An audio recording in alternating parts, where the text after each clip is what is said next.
Hello and welcome to Healing from CPTSD. My name is Justin and I am your host. In today's episode, we'll be talking about the basics of what a narcissist is exactly, how they operate, and what it's like dealing with one. If you haven't done so already, be sure to head over to our site, healingfromcptsd.com, and sign up on our mailing list for the latest episodes of the show sent right to your inbox, a free weekly newsletter, and to be first to know when the Healing from CPTSD course will be launching. All links will be in the description below. All right, everyone, and welcome back to Healing from CPTSD. My name is Justin, and I am your host. It's really good to be back with you again. So today, I really wanted to just talk about what a narcissist actually is. I want to kind of peel back the layers of this onion to help people understand what we're talking about. When I use the word narcissist or when somebody else uses it, I want to bring some clarity to this issue and talk about the definitions of what it actually is clinically, but also what it's like having direct personal experience with a narcissist, and that includes myself. But this episode, obviously, a narcissistic personality disorder, there's a lot going on there. There's a lot to unpack and sift through and understand. So this particular episode is not designed to be like every answer, the entire issue of narcissists unpack. It's really designed to be sort of really the basics of narcissistic personality disorder, what a narcissist is, kind of a little bit about what's going on in their mind, as well as what it's like to deal with a narcissist. And I'll talk about my own experiences with my narcissist. So that's what this particular episode is going to be all about. Obviously, the entire show is, over time, we will look into every aspect of, what a narcissist actually is, narcissistic personality disorder, understanding it, understanding how narcissists are created, and all that. We're not going to delve too much into how they're created in this episode. Again, we're just going to kind of go over a little bit of what's going on inside their minds, so you have a little bit of an understanding of it. Again, this is both from the mental health field as it stands now, what they understand about these people at this point in time, as well as from my own personal experiences and insights dealing with one and, doing my own research and really, sort of putting these pieces of this puzzle together over all these years. I also want to start out this episode of the show by, making it clear that what a narcissist really is. When we talk about narcissistic personality disorder or cluster B personality disorders, the truth is, even in the mental health field, even with actual doctors, psychologists, psychiatrists who have some understanding of what a narcissist is, of what narcissistic personality disorder is, I want to make it clear that even among them, this is not a complete science. In other words, even the professionals don't 100% understand all the dynamics of, every variable of how these people are created and what can be done about it. First of all, right now the consensus is that narcissists, and I use that word narcissist in conjunction with narcissistic personality disorder. These people that have sort of narcissistic tendencies, like people on social media, that's not what I'm talking about when I use the word narcissist. Nor do I think that the term narcissist should even be applied to those people at all. People talk about everyday narcissists. I'm not in that group. For me, a narcissist is someone with narcissistic personality disorder. Because we all have narcissistic tendencies, right? But anyway, I just want to make it clear that, understanding how narcissists are created, what they are, is not a complete science, even in the mental health field. There have been doctors who have said that there have not been any long-term studies of a child who is with a narcissist, right, like a narcissistic parent, and to see their psychological and emotional development really through their whole life. There's a lot that people don't understand about narcissists, and especially what it's like to grow up with a narcissist. And the main reason is because, you're simply not, even if you got a narcissist into a therapy office somewhere, even if that person, you're having the session with is a doctor, MD or PhD, honestly, it doesn't really matter. You know what I mean? Unless that doctor has absolute, personal experience with narcissistic personality disorder, they're simply not going to have any idea. And even if they do have personal experience with narcissists, the truth is that you're never going to be able to see a narcissist's actions in an hour therapy session or whatever it is, once a week, once every 2 weeks. It's just not going to happen. So my question was, how do you accurately diagnose those people then, So with that in mind, what I'm going to be talking about here as far as what a narcissist is sort of the basics of what is known in the mental health field, as well as, again, my own personal experiences. So fundamentally, and this is my own personal experience, as well as what the mental health field says as a whole, people who are narcissists, right? People who can be accurately diagnosed as having narcissistic personality disorder or cluster B personality disorder largely have, essentially they've had abuse in their own lives growing up, right? It's basically like this person is a narcissist most likely because they had narcissistic abuse and significant enough emotional trauma, from a narcissist or somebody else in their life, whether it's their mom, their dad, or somebody else. Fundamentally, narcissistic people are the way they are because of how they've been treated growing up, right? You'll hear the phrase out there, the term narcissistic wound, and that is basically, what is kind of created in a person, right? The abuse, the trauma that causes a person to, again, we're not going to go into all the details of exactly what goes on in their brain in this particular episode, but there is a sort of dissociation going on. They never learn to emotionally regulate themselves. They never learn how to, and they're never safe. They're never emotionally safe. So you have to understand that if you're a child growing up, and this is by no means to give, you can have compassion for narcissists. We'll get into this a little bit later, but, narcissists, when you're a child who grows up in a narcissistic home, or you have a narcissistic parent, or you're dealing with lots of abuse and emotional psychological neglect, and I use emotional and psychological neglect specifically because it is possible, rather than just saying neglect, although it is a form of neglect, it's perfectly possible for a child to grow up in a home, in a home, right, with a roof over their head, a bed to sleep in, toys in their closet, and they have plenty of food. There's no issues there. They go to school. On the surface, everything looks fine, but at the same time, it's also perfectly possible that there's all kinds of invisible hell going on for that child in the form of severe and intense psychological and emotional abuse, which is what narcissistic abuse is. And, when a baby, part of being a human, as we know, especially when you're a baby and you're developing, your brain is developing, you want to feel safe. You want to naturally feel like everything is okay. And when you're dealing with a narcissist or an abusive parent, even if it's just emotional neglect and not overt abuse, you will never feel safe. You'll never feel okay within yourself.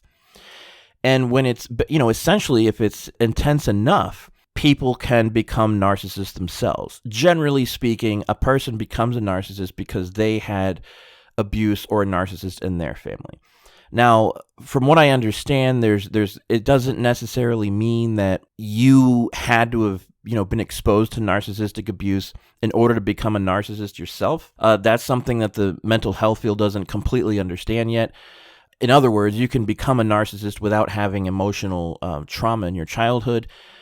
And the other thing is you can be abused by a narcissist as a child growing up and not become a narcissist yourself, which is, kind of like my position and a lot of other people. So, that's why it's sort of an open science, and the mental health field doesn't completely understand sort of the variables of what makes someone become a narcissist and what makes someone become someone who has dealt with a lot of emotional trauma, but seeks to, understand it and heal it and grow, rather than just be in complete denial of it and suppress it and continue, the toxic dysfunctional dynamic of what's going on. So that's fundamentally what's going on, right?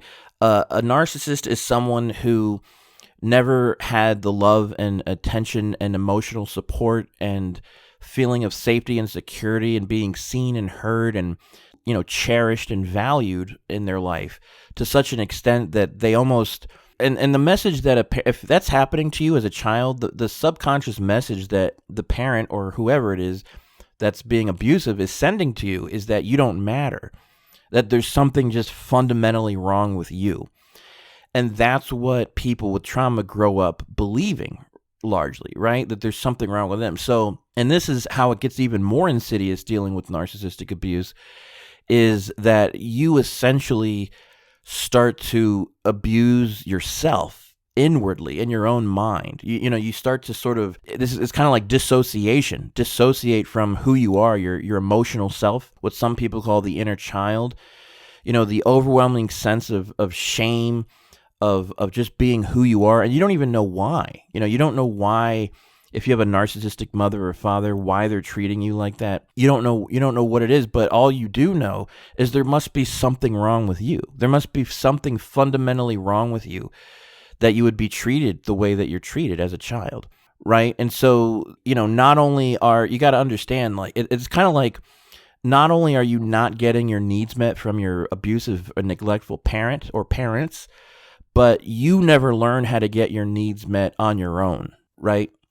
It's almost like, think of it like a glass of water, right? We all need water to survive. Imagine your parents not giving you water ever, and then you never learn that you can get water on your own. So on the inside, you're just dying of thirst. I mean, that's kind of what's going on with people who struggle with a lot of emotional trauma and CPTSD, is that they're sort of dying of thirst emotionally within themselves all the time. There's just, because their needs aren't getting met. They're not only not getting love, but they're also getting constant hate and rejection, not only from their narcissist, but from their own mind. A narcissistic parent is going to condition a child unless that child grows up and does some work on themselves, right? Some significant work. You are kind of brainwashed and programmed to neglect and hate yourself and constantly reject yourself, constantly put yourself down, constantly think that you're terrible, even when the narcissist isn't around. You know what I mean? It's like a self-destructive thought system that they condition you with. It's and this is why narcissistic abuse is so unbelievably insidious and painful. So that's kind of what's going on. So a child, many children, again, not every child who deals with that grows up to be a narcissist themselves, but that's generally how most narcissists are created, right? They never learn. They never look within because they don't want to re-experience whatever that, initial trauma was in their lives, right? That feeling of being completely abandoned and alone and worthless and just, unbelievable levels of shame and guilt and self-contempt.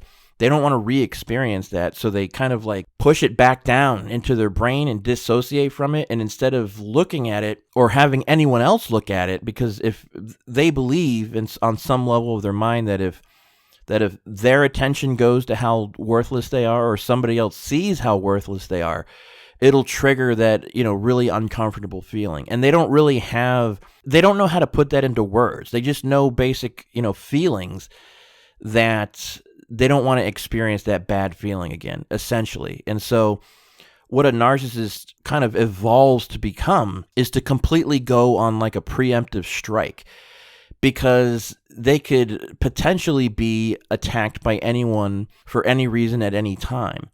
So the first thing they do to sort of cope is to put on a personality, right? They kind of blend in, or they learn how to create a mask where people are going to be more approving of them rather than reject them in any way, right? Kind of like being a people pleaser. But this is how narcissists behave, right? Like and everyone who's dealt with them says the same or similar things. Like they're one way out in public, in the world, in the workplace, or with their friends or whatever, and they're completely different and kind of like a monster at home behind closed doors.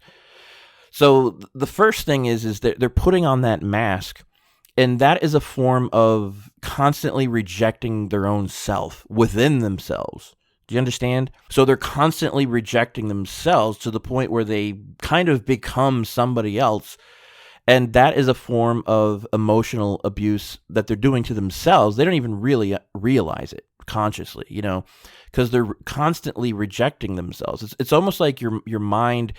It's like, I consider what's called the emotional self, or your core self, to be kind of like the soul, right?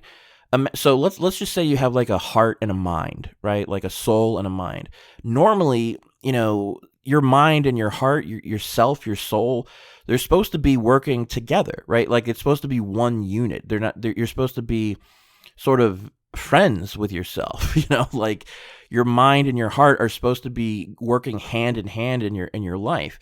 But with a lot of people with tons of insecurities, especially extreme trauma, what's happening is your brain, think of it like where, if you have a situation where you're like, your white blood cells are attacking your own self, right? You're attacking your own body, and people can die from that. That's kind of what's happening on a mental and emotional level with people who are constantly rejecting themselves. So they don't understand, but they always feel sort of a constant sense of anxiety, a constant sense of panic, a constant sense that A, things aren't okay, and B, they're probably going to get worse any minute, right? My mother's motto is, life's a bitch until you die. Now, that's her experience. You know what I mean? And that's kind of telling that that's how she experiences things every day. And, again, like, you can have compassion for these people. That's fine. The issue is when they grow up and they decide to continue to be abusive and nasty and toxic, especially when people bring it up to them and they just completely deny it, or they just, they throw a certain person under the bus, or, which, we'll get into that as we move along here. So fundamentally, a narcissist is constantly rejecting themselves. They're not getting their emotional needs met. Unfortunately, they're kind of in like an emotional darkness, because they know on some level in their mind that they're not getting their needs met, but they don't really know what their needs actually are, right? So this is why, there's a significant, when you're looking at a narcissistic personality disordered individual, this is why they're considered to be emotionally underdeveloped. Like, they didn't develop emotionally. They never did. That's why they seem like they have the emotional maturity of kids or little kids. It's true, because they never, that part of themselves never developed at all, and that happened to me. That's because my mother was like that. And so I had to, there's a lot of my life where I was I didn't know. I couldn't emotionally regulate myself. I didn't know, and that's why I'm saying not everybody turns into a narcissist, but I was dealing with the same kind of trauma that my mother was dealing with. I just chose to deal with it in a different way, which is actually dealing with it, right? Like, I've actually been to therapists. I've actually been to workshops. I've actually been vulnerable and open and authentic, and I'm able to look at my own flaws. And if somebody has some constructive feedback for me, I'm perfectly willing to look at that and do some introspection and work on myself, change my, nobody's perfect, right? But the narcissist thinks that they are, so they never look within. So they put this mask on to the outer world, people that they work with, or friends or loved ones or whatever. But the problem is they can't keep that up. They can't keep denying who they really are. They can't keep up the facade because, A, their emotional needs are still not being met, and they're still in pain. And frankly, they have unbelievable levels of anger and rage and hatred from their own abuse that simply was never dealt with, never processed or acknowledged or anything. It's just still in there, right? And, generally how this manifests is they come home and they take it out on whoever's at home, whether it's their husband or wife or their kids or one of their kids or all of their kids, and they're a monster at home, and that's how they operate, right? They're a monster at home, and they vent and they rage and they anger and they carry on all their bad, toxic, abusive behavior. And then they go out and put on this mask to the outside world, to family, friends, so it looks like they're perfect. And, unfortunately what happens is, instead of dealing with what's going on inside of them, they project it outward onto everyone else all the time, but there is always sort of a specific target, and that target can change and shift depending on what's going on. In the world of narcissistic abuse and CPTSD, this is what's called the scapegoat, right? Their primary target. Because what's happening is, I know it's all crazy, and it's hard for someone who's never experienced these things to wrap their mind around, which is part of why I'm making this particular episode as well, because they're unable to look within themselves to such an extreme degree. It's almost like they're that part of their brain where all that emotional trauma is. It's almost like it's locked in like an inner safe or behind some locked vault that even the narcissist seemingly can't even access. I don't even, you know what I mean? It is painful to look at emotional trauma and past trauma, but look, if you don't deal with it, if you become a narcissist, essentially, you are suppressing your trauma and your own inner issues so deep down into you that it projects outward, and they will literally see themselves as in a particular target, right? So, for example, for me, in my life, I was the scapegoat. My mother saw her, I was like a mirror for her. She hated me and still hates me because when she looks at me, all she sees is herself. I mean, I could be doing nothing or doing good stuff, helpful things, which that's what I've done. I'm more of the codependent people pleaser type, right? Trying to please mom, trying to make mom happy, trying to, I'm not saying we haven't had plenty of fights because she's constantly nasty and mean and causing and really attacking me. You know what I mean? There's only so much a person can take, but so that's why it's so insidious. They go to such lengths to avoid looking within or taking personal responsibility. And when I say responsibility here, I'm not talking about things like, paying your taxes or paying your bills or stuff like that. I'm talking about a deeper level of personal responsibility of, looking at your own, whatever's going on within you emotionally and psychologically, being open and honest with yourself and, doing your work, whether that means going to a therapist or just journaling or something, right? A 12-step program to heal and to get your needs met. They go to such lengths to avoid doing that they literally project all of their pain and shame and everything else onto a particular target, in my case, me, and they become not only the whipping post for the narcissist, or essentially the narcissist is like unloading all their rage and anger and unresolved emotional issues onto that target. So they're not only abusing the crap out of this particular target, right? Just nonstop. I mean, my narcissist was extremely emotionally and psychologically abusive, exhausting, constantly kind of causing problems. What it's called is baiting, where they constantly say things and do things to try to get a reaction out of you.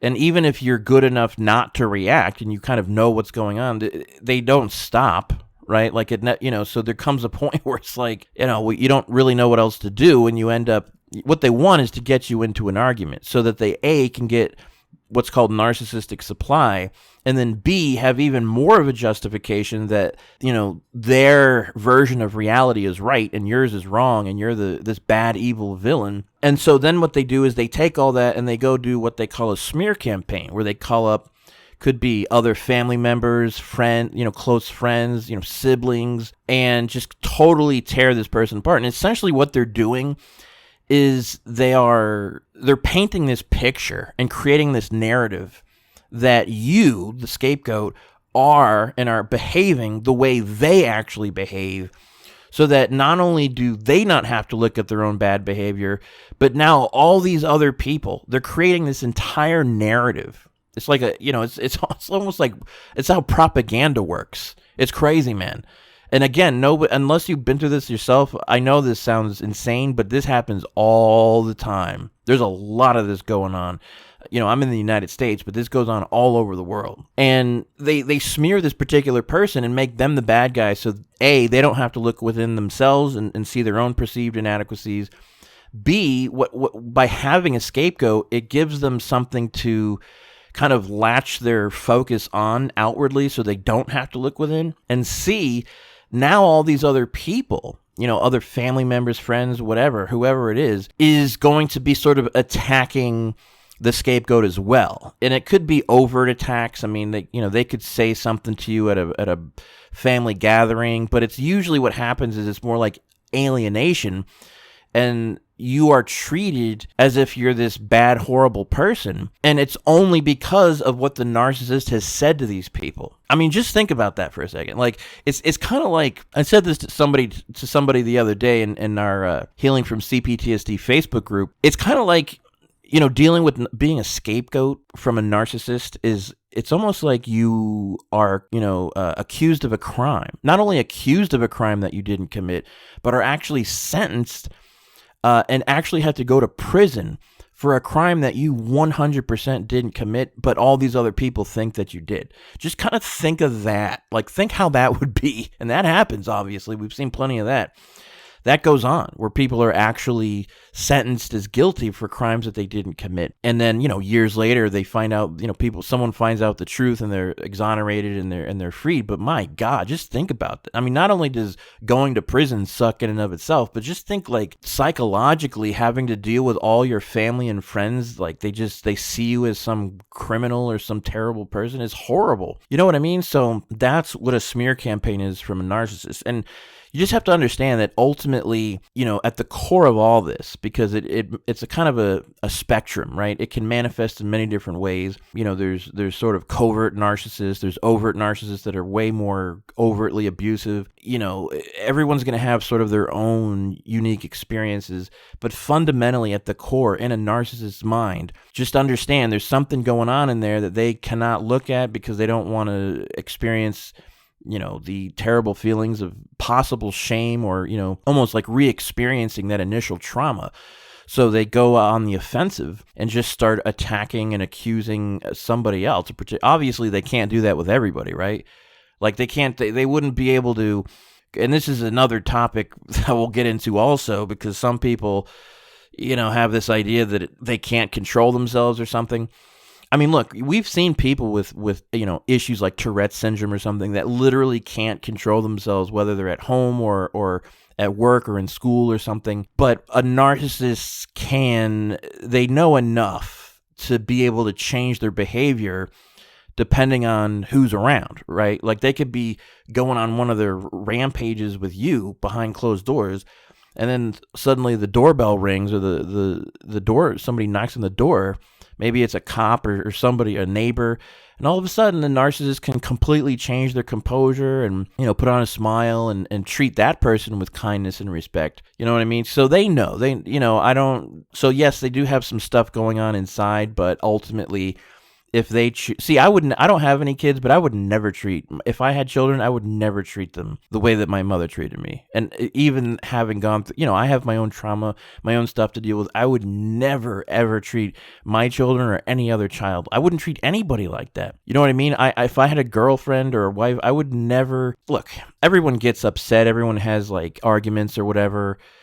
Everyone says things they don't mean at different times, but what I'm saying is the degree and insanity and intensity of narcissistic abuse, I would never, ever do that to somebody. I just, you know what I mean? I couldn't imagine putting somebody through that. So, what I'd really like to do is kind of, at this point, there's a great website called Out of the Fog. Well, it's Out of the Fog. The actual website itself is outofthefog.website. And I'll probably mention that at least once every episode, because it's such a great resource for understanding personality disorders. And they're also linked to a sister site called Out of the Storm, which is specifically for people that struggle with CPTSD and trauma and stuff like that. So it's a great resource for learning more about all this and to connect with others as well. I'll put that link in the description below as well, so you can go check that out. But one of my favorite parts about that site is there's a place where they have kind of like the top 100 traits of personality disorders. And you can go in there and they'll have all these different terms and the definition. When I found that initially, I was like, I felt elated because I finally was like, oh my God, this is exactly how my mother acts, and what I've had to deal with to a T. See, before I learned about narcissistic, I had no idea how to verbalize it. I didn't know. I was going to therapists, but I didn't have any way of. All I could tell them was my mom is crazy and she's really mean and nasty, and I don't understand what's wrong with her. I didn't know how. I had no terms, no verbiage to use for these people. Honestly, I shouldn't have had to do that. I feel like a therapist should have the expertise to be able to find out what's going on. You know what I mean? I promise you, if I became a therapist, and a child came into therapy, I would be all over those parents like white on rice. You know, I don't know if some therapists are just, scared to look at the idea that there might be some abuse going on at home. Not me. Nope. I mean, first of all, if a child's in therapy, I mean, how many, there's probably something wrong at home with mom and dad, honestly. You know what I mean? So I wouldn't leave that stone unturned. Anyway, so I kind of wanted to, I'm not going to go into all these traits because it's the top 100. There's a lot of traits. Again, it's a spectrum. But I kind of went through and I picked the top 10 traits that really described how my mother behaves and what I've had to deal with, and you might be able to resonate. And it is kind of the core of what narcissists are commonly, said to, as far as how their behaving goes.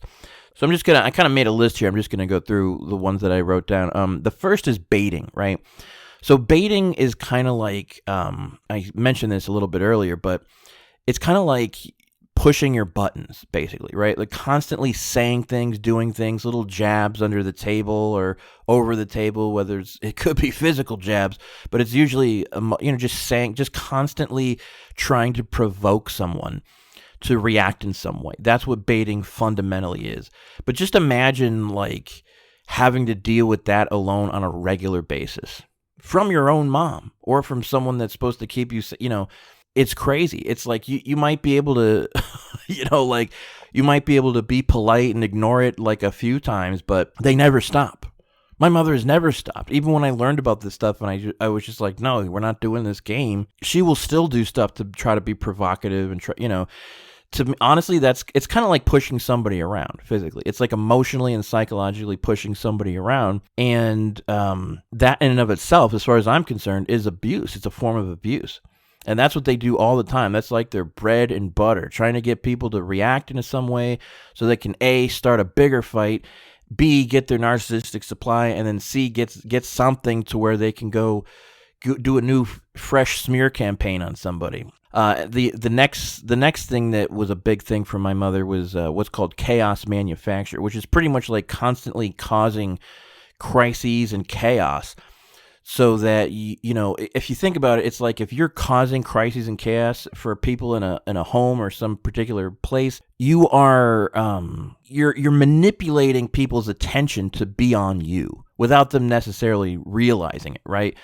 It's kind of like if you were to set your own house on fire, so the whole neighborhood is now focused on you and how bad you're doing and this situation. Yeah, like your house being on fire is bad, but emotional manipulators will do stuff like this on purpose. They will constantly cause and create chaos, which once again, like just having to deal with constant chaos and crises is a strain on the nervous system itself, and I would argue is also a form of emotional abuse just in and of itself.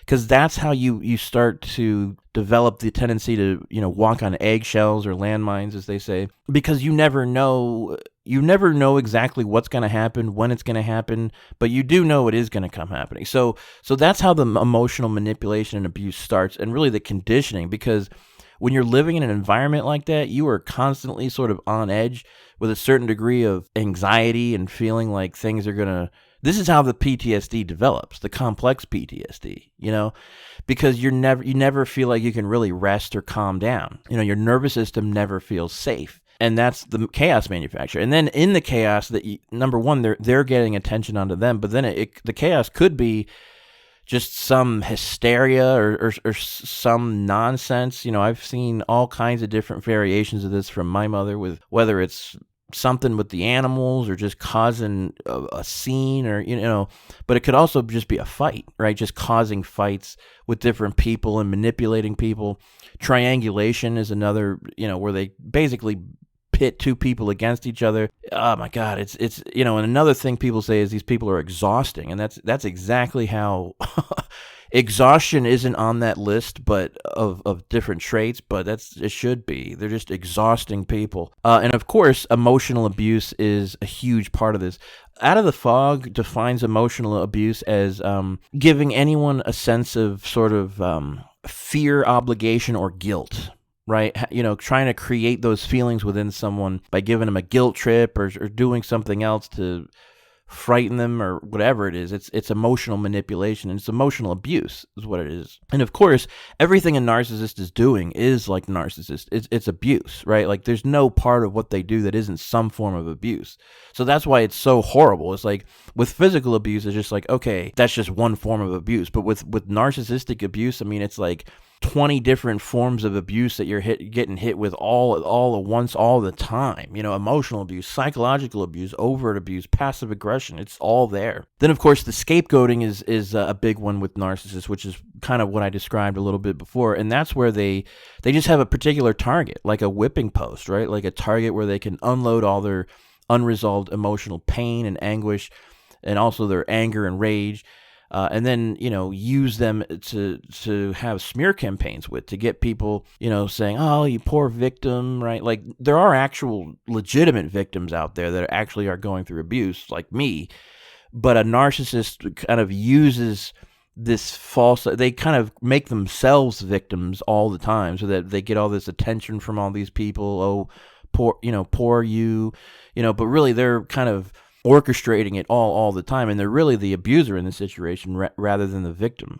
Hysteria is another one, and obviously this kind of goes hand in hand with the chaos manufacturer. My mom is one of these people that is really high strung, but just constant, like, oh my god, it's like, I mean, talk about the simple way to put it is like making a mountain out of a molehill, but doing it all the time, just like little things. I mean, there's been times where I would like pet the cat in the house, right? And she'd like lose her mind for some reason. It's crazy. It's like not only is she losing her mind and going crazy, but it's for a reason that doesn't even make any sense. That's why if you went out and told people this, they wouldn't even believe you, which is what happens to a lot of us who've had to go through this. But this stuff is actually happening. Infantilization is another one. And this is basically where someone treats someone else like a baby or a child, and speaks to them like they're a child, a helpless, powerless child, or kind of speaks kind of condescendingly to them or belittling them, or just outright treating them that way. I mean, that's how my mother has treated me. If my mom had boyfriends over the years, and sometimes she'd like act up while they were there in the house when I was like a teenager and stuff. And sometimes they would say, hey, why are you treating him like this? Like, why are you treating him like he's a baby or what is going on here? And it was funny. Those moments were funny because there was like, for 1 second, like the cat was out of the bag and somebody else was like seeing her bad, and she didn't really have anything to say, but just cause more chaos, Then there's raging, violence, and impulsive aggression. My mom is really mean and nasty. It's horrible. It's so horrible. She's like a nasty, horrible bully, and is just constantly, she'll have just episodes where she's just raging and yelling and screaming and cussing and, going almost like she's possessed. You know what I mean? It's like, we need to call a doctor or an exorcist here. You know what I mean? And so I've had to endure a lot of that from her, from my father too, but my father was more of the reactionary type because his mom was a narc. Unfortunately, he just never dealt with his issues, so he was just another angry, emotionally, stunted, person who but didn't want to deal with his stuff, right? This is my life, folks.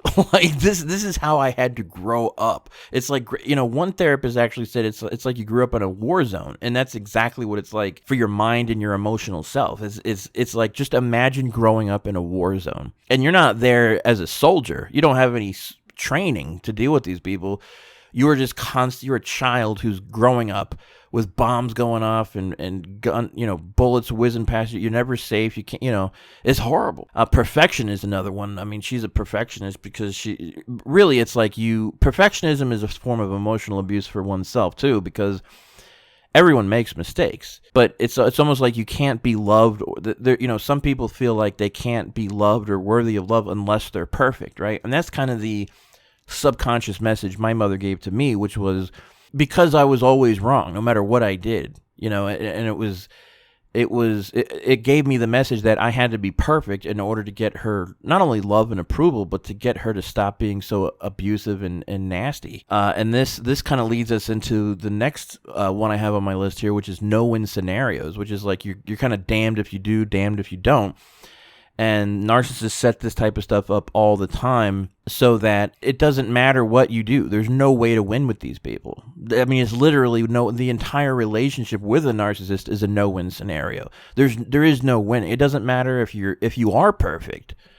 You know, you could do everything right. They could make a list for you of all the stuff they want you to do or not do or say or how to act. And if you checked off everything on that list and did what they wanted, there would still be some problem, or there would be some reason for them to be nasty and abusive and put you down. It's like just constant ridicule, constant rejection, constant. Why did you do it like this? You should have done it like that. No matter what it is. You could actually change and do what they want. They could complain about something one day, and you could actually change and do what they said they wanted, and then they'll change again. They keep moving. They call it moving the goalpost, so that you never can win with them or get them to stop abusing you. And the final one I put down here on this list I created, and again, this is just the top 10 that I've had to deal with, is circular conversations, right? They constantly seek to draw people in. You know, it's like a spider with a web to these conversations. I mean, I've had conversations with this woman that didn't even make any sense, but had no, end. You know what I mean? It was just and it was just her talking. And if you ever, they could monologue for 20 minutes. And then if you try to say something or interject, my mother would always yells and says, "Can I finish?" But the thing is, she never does. You know what I mean? I almost have to make notes so I don't forget what I had, but I could never get a word in edgewise. It's like dominating the conversation, And what it's doing is it's just manipulating your attention to be on her. As it has nothing to do with whatever the hell she or they are talking about. It's just to completely drain your attention and your energy. And hopefully maybe they can get you and rope you into. It's all about getting people's attention onto them, no matter what they have to do. Starting fights, causing problems, causing chaos. That's what dealing with a narcissist is like. If I had to describe this to someone who had no idea what a narcissist is, it really is like a bully. They are bullies, but I feel like a bully is the best way to give someone a picture of what's going on here. Just unfortunate, because if you look at a bully in school, what is it? It's usually a kid who has some problems at home, right? Some unresolved issues, or there's some anger going on, some pain, or maybe they're abused at home. And instead of dealing with it, and it's different for a child because they don't really have they don't know what's going on or how to process it or deal with it, and nobody's helping them, so they just take it out on somebody at school, right? That's what it is. That's the narcissist is the bully in this situation. The scapegoat is their particular target, and usually a bully will have a little entourage, right? Of people who will join in the ridicule or the bullying of a particular target or scapegoat. These are what's called the flying monkeys for the narcissist. And they're doing it because they have their own unresolved issues and anger and everything else. They're just projecting it onto somebody. Really, a narcissist is just like a bully on steroids. And unfortunately, there's obviously people, you can have narcissistic friends or whatever, or boyfriend or girlfriend, but if it's your parent, it's particularly insidious and painful because your parent is the bully. I mean, imagine having to deal with that, right? You're supposed to get love and have a safe environment and to be nurtured, and so you can grow and develop. When you're having to, it's like you're under attack at your own home. You know what I mean? It's unbelievable. And even and that's what's going on. Even describing that to someone, they probably wouldn't believe you unless they went through it themselves. So that's really what a narcissist is, basically. Those are sort of the basics. There's many more characteristics, behavior patterns, things that they do, but fundamentally, these are people who feel completely insecure, generally have their own traumas going on, and instead of dealing with them and the uncomfortable feelings that come along with it, and feeling more, worthlessness and everything, they just sort of bury it away and project it onto everyone else. And, it's kind of insidious inside of a narcissist because on the one hand, being a narcissist is always about them, but at the same time, it's never about them for themselves. And the reason is because they're never getting their inner needs met. And so they're sort of locked in their own inner hell. But instead of doing something about it in a healthy way, right?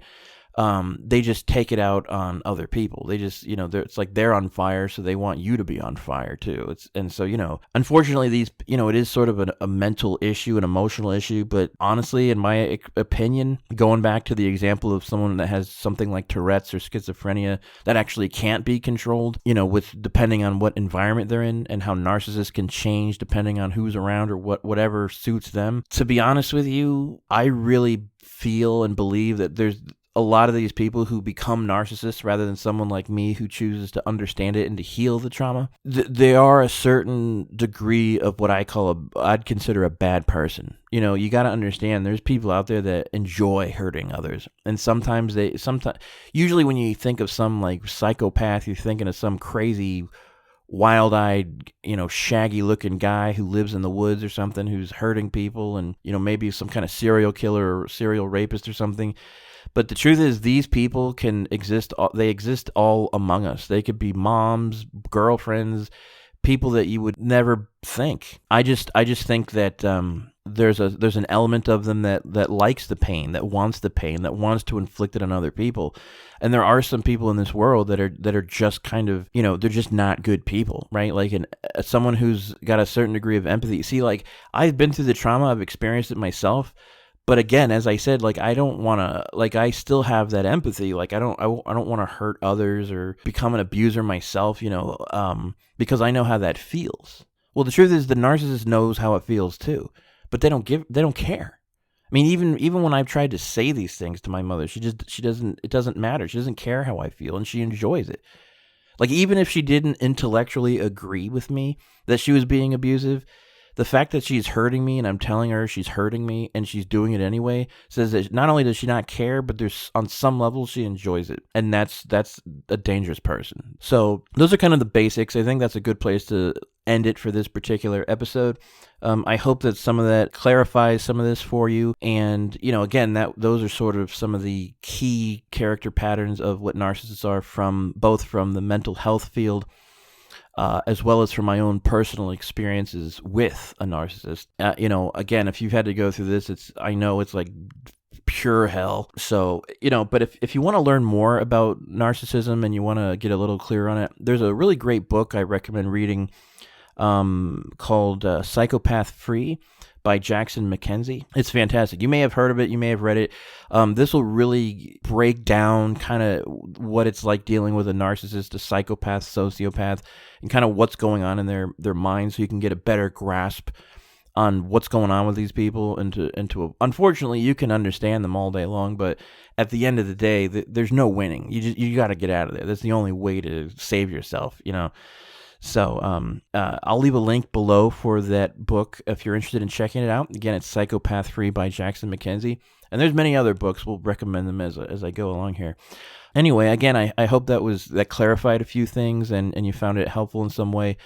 Even if, you've heard me describe some things that I went through that you relate to. And always remember, you're not alone, and there's tons of help, out there now, and more is coming every day. And, don't forget to, if you want to jump in with our group, Healing from CPTSD on Facebook. And again, all the links will be in the description below.